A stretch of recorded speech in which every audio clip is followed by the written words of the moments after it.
Aujourd'hui, on se fait une restauration d'une ancienne table en chêne. Vous allez voir, la restauration, surtout sur une table, c'est pas si simple que ça.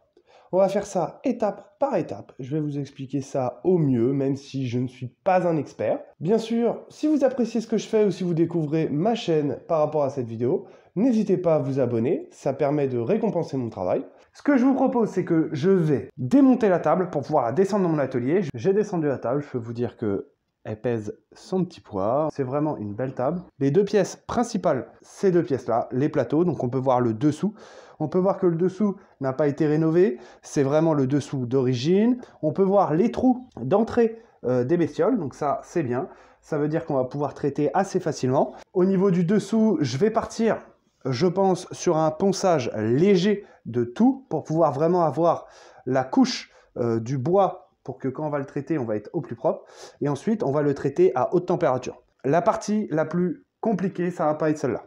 Je vous le dis clairement, ça va être relativement simple. On est sur du ponçage et sur du traitement. C'est vraiment très simple. La partie un peu compliquée, je vais vous montrer ça. Je vous présente les coulisses. C'est des coulisses en bois. Il y a juste une partie acier à l'intérieur pour vraiment faciliter le glissement de ces pièces. C'est des pièces qui s'attachent sur chaque partie et qui permettent à la table de s'ouvrir et de se fermer pour pouvoir insérer la rallonge. Voilà, je pense que vous comprenez le principe. De toute façon, on va devoir l'inspecter parce que c'est les pièces qui ont le plus souffert.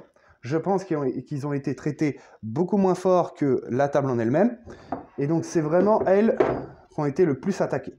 Là, on peut voir la coulisse du centre. Elle est très, très attaquée. Je ne sais pas s'il reste encore les insectes dedans. C'est pareil. On va voir si on peut la réutiliser. Et il y en a une qui est quand même vachement... Donc là, on peut voir ici, elle est attaquée. Même la résistance du bois commence à être limite. Et sur la deuxième, on a carrément une pièce qui a complètement cassé et qui empêche une bonne résistance de la coulisse parce qu'elle sort. Donc, on va démonter tout ça, vérifier, checker tout ce qu'il y a à checker. On va la poncer, la monter à température pour être sûr qu'il n'y ait plus rien à l'intérieur et ensuite la retraiter. J'ai préalablement démonté la première coulisse, celle qui était la plus abîmée visuellement. On a 4 pièces, 2 tiges en acier de chaque côté qui permettent à la pièce de bien glisser. On est sur une pièce en bois assez dense, je pense que c'est du chêne. Je dis peut-être des conneries, hein, comme d'habitude. Mais voilà, en tout cas, il y avait juste à démonter une petite pièce ici pour pouvoir retirer la petite gâchette qui permet de démonter la pièce. Donc sincèrement, sur les 3 pièces de la première glissière, il n'y en a vraiment qu'une, c'est celle du milieu, qui est pas mal attaquée. Et ce qui est marrant, c'est qu'on dirait que c'est un bois différent. Je ne sais pas si elle a été rénovée ou si c'était des bois différents et c'est pour ça que c'est elle qui a été le plus attaquée. Donc on peut comprendre que ce soit là que ça ait cassé. Et après voilà, on peut voir quand même qu'elle a été pas mal attaquée. Par contre, je n'ai vu aucune trace de poussière ou de nouveaux trous ou de traces d'insectes. Donc déjà, c'est un très bon point. Ça veut dire que si sur les pièces les plus attaquées, on n'a pas de traces d'insectes, c'est possible que potentiellement dans la table, il y en ait plus. Donc les 2 pièces centrales sont quand même pas mal attaquées. On est sur des pièces qui sont encore solides, hein, qui ont leur solidité. Mais par contre, on a les rainures qui sont pas mal bouffées. Ce que je vous propose, c'est que je vais réfléchir dans mon coin tranquillement. Voir un petit peu ce que je peux faire pour ces petites pièces. Et je vous reprends après, tranquillement. Pour vous faire un petit résumé de la situation. Ils sont très abîmés. Au début, je pensais que je pouvais retirer les parties abîmées et remplacer les pièces. Mais plus je creusais, plus je voyais que c'était bouffé. Donc voilà l'intérieur de la coulisse. Donc là, j'ai retiré la partie qui était cassée. J'ai mis un petit coup de défonceuse pour voir l'intérieur, pour voir si je pouvais recoller une pièce et essayer de reconsolider tout ça. Elle est trop mangée, trop attaquée, et dans tous les cas, même si je recolle une pièce, ça va recasser à droite, à gauche. Donc j'ai refait la totalité de la pièce, j'en ai fait une, je viens de la remonter, je viens de la finir. Donc elle dépasse un peu, c'est normal, je ne l'ai pas recoupée. Je viens tout juste de finir l'usinage et le réglage. C'est une pièce qui m'a pris un petit peu de temps à faire. C'est pas mal d'usinage à droite à gauche. C'est pas facile à faire, sincèrement. On peut voir qu'il y a quand même un savoir-faire derrière. La personne qui a conçu ça avait un sacré savoir-faire. J'ai refait la pièce, tout simplement. La gorge, où en fin de compte, la petite pièce en acier vient coulisser. Je vous montre ça vite fait pour que vous compreniez un petit peu le système. On a une pièce en acier qui vient coulisser dans une gorge qui est à 45, donc qui est en biseau de chaque côté. Et de l'autre côté, on a une partie acier qui est dans une coulisse avec 2 gorges, qui permet à une pièce en acier de se mettre sur la barre en fer et pouvoir glisser tout simplement. Quand c'est déplié, ça donne ça. Ça fait une pièce en 3 morceaux. Donc on a la barre en fer qui est posée sur une gorge, donc ça c'est la pièce d'origine, d'accord? Donc il y en a 2 comme ça que j'ai réutilisé, les pièces d'origine. Et ensuite, j'ai refait ma pièce, donc pareil, j'ai refait ma pièce aux mêmes dimensions, avec les mêmes gorges, les mêmes réglages. Je suis venu replacer tout simplement mes pièces dessus, et je suis venu faire le réglage que je vous propose. C'est que maintenant que j'ai fait mon point, que j'ai pris mes décisions et que je sais comment faire, on va tout simplement refaire une pièce ensemble. Je vais vous le faire en résumé, je ne vais pas tout vous faire point par point parce qu'on n'est pas là pour travailler des petites pièces comme ça, on est là quand même pour rénover une table. Donc on est parti, je vous mets sur le trépied et on commence. Donc déjà pour commencer, il faut sélectionner le bois que vous allez utiliser. Moi, comme d'habitude, j'ai pris un bois dans lequel j'ai confiance. J'aurais pu prendre un bois beaucoup plus dense, qui ressemble un peu plus au bois d'origine, mais j'ai choisi de partir sur du parquet, parquet peint, déclassé, comme d'habitude. C'est un bois que je connais bien, que je travaille assez souvent. Donc déjà, ce qu'il faut, c'est analyser la pièce que vous allez devoir reproduire. Donc regardez en gros si vous êtes capable ou pas capable de le faire. Tout simplement, c'est une pièce à deux faces. Donc on a une face avec une gorge et on a une face avec la petite tôle et deux gorges de chaque côté. La partie la plus compliquée, c'est la face qui est là, qui est à 45 à l'intérieur. C'est une gorge qui permet à cette pièce d'acier de venir glisser à l'intérieur et qui vient un petit peu faire tenir le tout. Pour réaliser cette gorge-là, je suis parti sur cette fraise-là. Donc je me suis dit que j'allais usiner un côté et que j'allais usiner l'autre. Donc le problème qu'on a par contre, c'est que ici on peut voir qu'on a un angle qui est différent de celui-là. Je viens faire une gorge à droite, une gorge à gauche, je retire la matière au milieu, et ensuite je viens agrandir un petit peu ma gorge à la main, avec du papier à poncer, un petit coup de scie à l'intérieur, avec le ciseau à bois, et je viens agrandir au fur et à mesure. On va déterminer la largeur de la pièce, l'épaisseur de la pièce, et la longueur. On va venir le marquer proprement sur notre nouvelle pièce. Donc tout simplement, déjà, on va tracer la longueur globale, donc ça, c'est relativement simple. Ensuite, on détermine la largeur de notre gorge. Donc moi, je sais que c'est une gorge de 2 cm et de 3 cm à l'extrémité après l'angle. Moi, ce que je vous conseille de faire, c'est d'utiliser le guide que vous voulez pour votre défonceuse. Moi, comme d'habitude, j'utilise le petit guide qui est là. Je vais venir m'appuyer et au fur et à mesure, je vais venir travailler. Voilà. On peut voir que j'utilise des cales un petit peu bizarroïdes. J'utilise mes clous pour venir vraiment rajouter 1 mm par 1 mm. Comme ça, je sais que je travaille petit à petit et je sais à peu près où je vais. Donc, il n'y a rien de compliqué à faire. Ce qu'il faut, c'est bien se concentrer pour choisir la fraise, l'épaisseur de travail et la largeur de votre gorge. J'ai calé ma pièce proprement. Je vais commencer tranquillement à usiner. Je vais essayer de vous mettre propre pour que vous voyez quelque chose et on va attaquer tranquillement. Moi, ce que je vous conseille, c'est d'y aller petit à petit, vérifier, prendre votre temps, parce que, comme je vous ai toujours dit, sur des pièces que vous allez travailler comme ça, vous allez passer beaucoup de temps. Si vous faites une erreur qui fout en l'air votre pièce, vous perdez tout le temps de travail que vous avez mis dedans.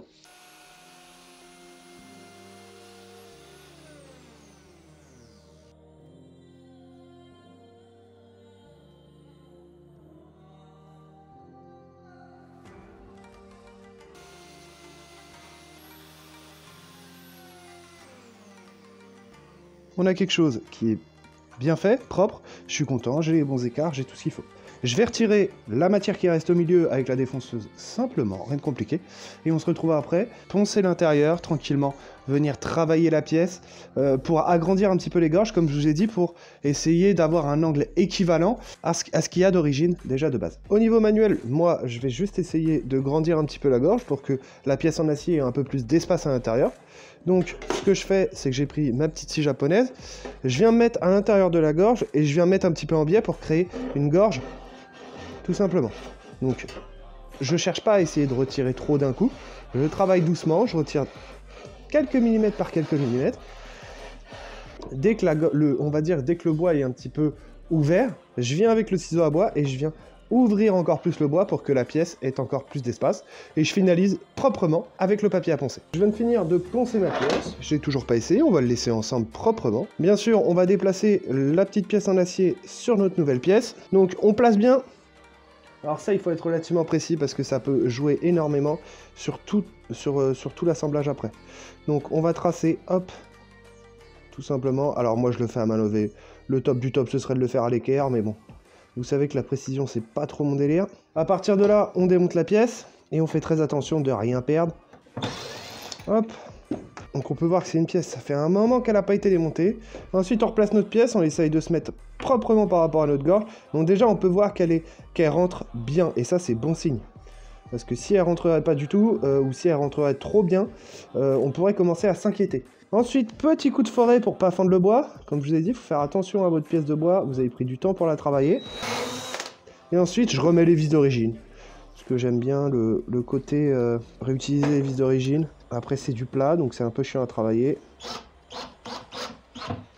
On travaille doucement, on n'est pas pressé. Tout est bon, j'ai poncé un petit peu et on va voir tout de suite si ça fonctionne ou pas. La petite pièce en acier qui est là, on prend la coulisse qui est là avec la barre de fer.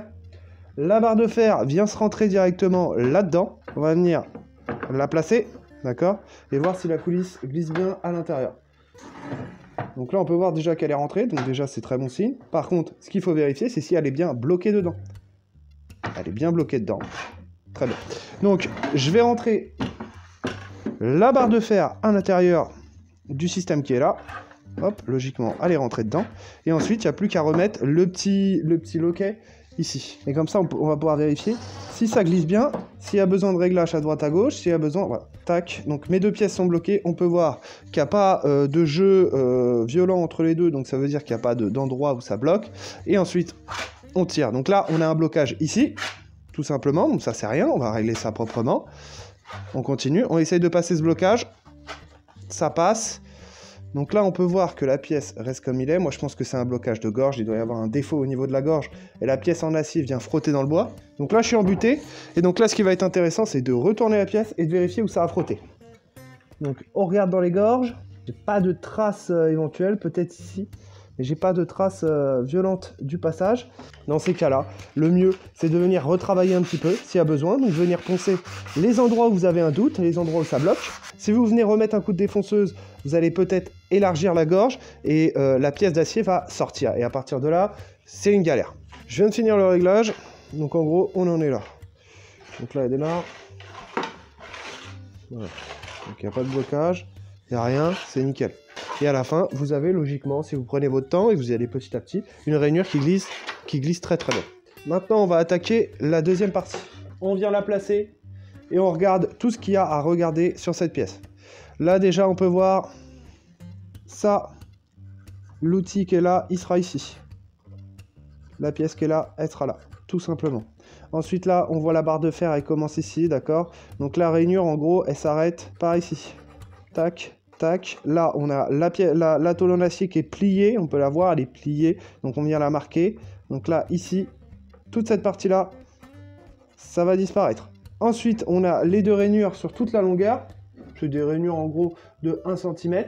On peut commencer à aller se positionner sur le guide. Pour les rainures, en gros, il ne faut pas trop se prendre la tête, c'est juste des rainures pour que la pièce en acier que je vais vous montrer juste là, pour que cette pièce en acier-là puisse bien coulisser, tout simplement sur le rail en acier.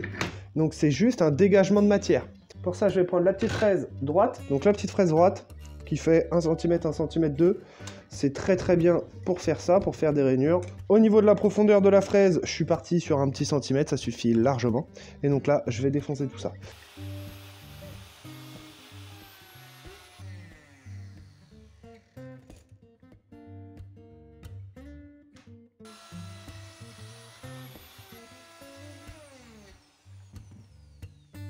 Maintenant, on va venir réinstaller tous les accessoires aux mêmes endroits. On essaye de faire ça propre. Donc déjà, on démonte.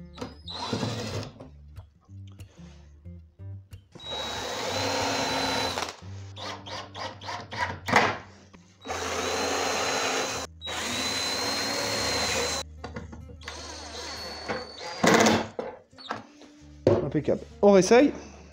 Donc voilà, quand vous faites des pièces comme ça, on essaye, on retouche, il faut prendre son temps, on n'est pas pressé quoi.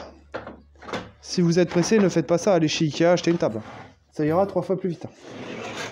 Bon, bah ça a l'air de bien glisser, il y a un petit blocage encore au bout là. Mais sincèrement, c'est pas mal. Bon, je pense qu'on va s'arrêter là pour aujourd'hui. De toute façon, j'avais prévu sur ce projet de découper un peu plus le projet pour réussir à pouvoir mieux vous expliquer les choses, prendre mon temps pour pouvoir vous présenter les choses étape par étape. Je vous sors la suite dans la semaine. Il y aura peut-être 1 ou 2 vidéos en plus. Je ne sais pas. Je vais voir par rapport à comment mon montage avance. Et puis on se dit à dans la semaine pour la suite de ce projet.